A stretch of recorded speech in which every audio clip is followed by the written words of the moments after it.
diundangkan khatib pada siang hari ini untuk berbicara tentang sunnatullah dan masalah lingkungan. Ada satu penjelasan yang relevan ketika saya menemukan salah satu tafsir, yaitu Al-Maraghi, di mana Syekh Mustafa Al-Maraghi dalam surah Al-Baqarah ayat 2 ketika menjelaskan tentang Al-Muttaqin, hudalil muttaqin, ada penjelasan yang relevan dengan konteks lingkungan, bahwa takwa sesungguhnya ya dicapai atau ingin diraih oleh manusia dengan berusaha menghindarkan diri dari dua hal, yaitu al-iqab al-ilahi dan al-iqab ad-dunyawi, sanksi Allah atau akhirat dan sanksi dunia. Nah, yang relevan atau menarik saya bahas adalah yang kedua, al-iqab ad-dunyawi. Al-Maraghi misalnya dalam tafsir itu menjelaskan bahwa takwa kita atau keinginan kita untuk meraih takwa, untuk menghindari iqab dunia, sesungguhnya adalah dengan bil ilmi bi sunanillahi fil khaliqah wa adamil al-mukhalafah ala nudhum allati wada'aha Allahu 'alaiha. Jadi menjaga diri dari iqab dunia dalam rangka takwa itu adalah dengan cara kita memahami sunnatullah di alam, fil khaliqah atau tentang alam, dan tidak melanggar semua aturan-aturan yang Allah buat untuk alam itu. Maka sesungguhnya alam semesta yang diciptakan Allah dengan beragam isinya, dengan segala macam isinya, dengan semua tata aturan yang telah dibuatnya, itu adalah sunnatullah, dan itulah yang harus kita jaga, yang harus kita pelihara.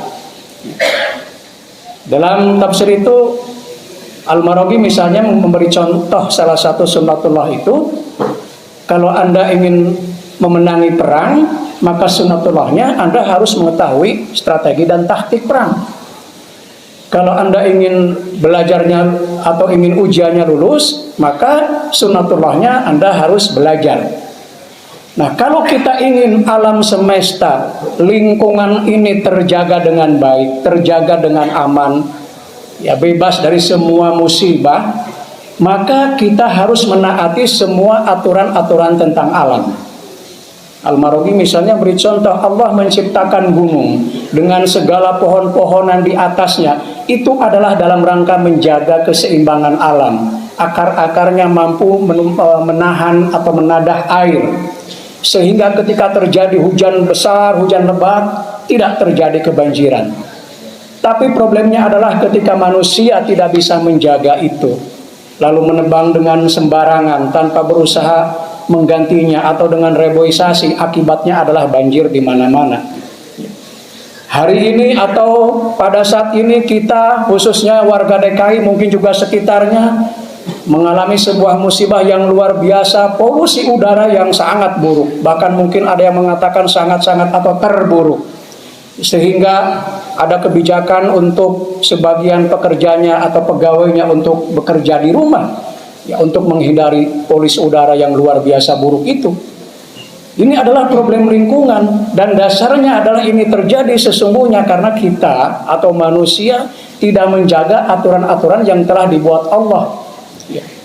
Manusia bernafsu membangun perumahan di mana-mana, tapi abai untuk membuat drainase yang sesuai. Ya. Membangun kabel malang melintang di mana-mana, padahal seharusnya ada di bawah tanah. Lalu membuat pabrik batu bara, memproduksi batu bara yang asapnya kemana-mana, limbahnya tidak dijaga dengan baik, akibatnya udara kita kotor.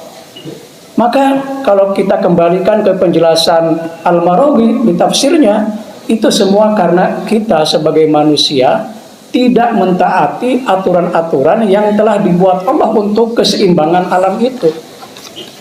Maka secara jelas dalam surah Ar-Rum ayat 41 misalnya, yang sangat populer saya kira ayat ini, ya, A'udzubillahi minasyaitonirrajim, Zaharul fasadu fil bahri wal bahri bima kasabat aydin nas. Bahwa semua kerusakan di darat, di lautan tidak lain sesungguhnya adalah karena ulah tangan manusia sendiri. Hadirin sidang Jumat yang berbahagia, Tetapi ternyata meskipun jelas dikatakan itu ulah tangan manusia sendiri, kita sebagai manusia dengan pongahnya, dengan sombongnya mengatakan itu bukan tangan kita. Justru kita menyalahkan orang lain. Terbukti kita membuat istilah bencana alam. Kapan alam memberikan bencana? Kitalah yang sesungguhnya memberikan bencana itu. Kita membuat istilah bencana alam seolah-olah alam yang salah, seolah-olah alam yang murka. Padahal kita sendiri yang merusak alam, yang menebang pohon, yang membuat pabrik batu bara di mana-mana, yang tidak mengatur limbah dengan baik.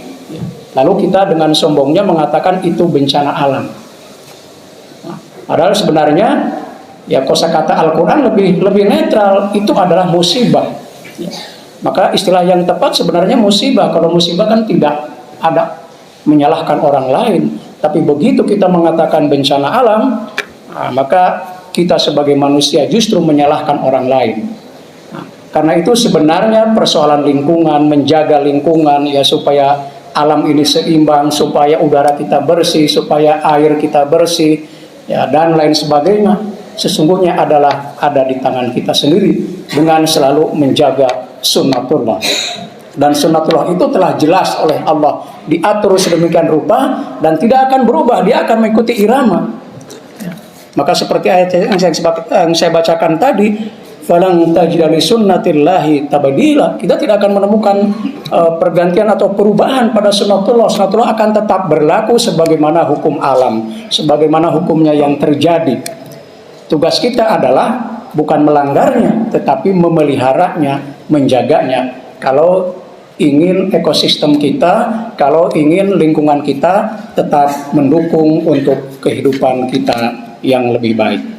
Hari ini sedang Jumat yang berbahagia, barangkali itulah yang bisa khotib sampaikan pada kesempatan ini. Sekali lagi, dalam kesempatan ini kita sebagai manusia menjadi atau memiliki tanggung jawab ya untuk menjaga, memelihara lingkungan ini supaya justru akan baik bagi kehidupan kita sendiri.